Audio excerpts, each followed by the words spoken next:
Education for job creation, better transportation, all around the nation, stable electricity, free air services, security, friendly communities, a good economy.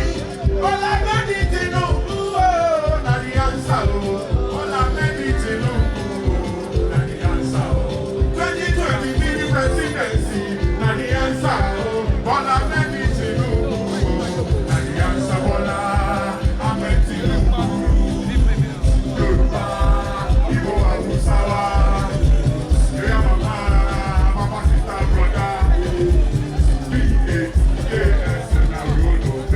Thanks for watching this video. Please don't forget to click on subscribe button.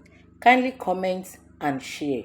We drop new videos daily. Thank you. God bless you.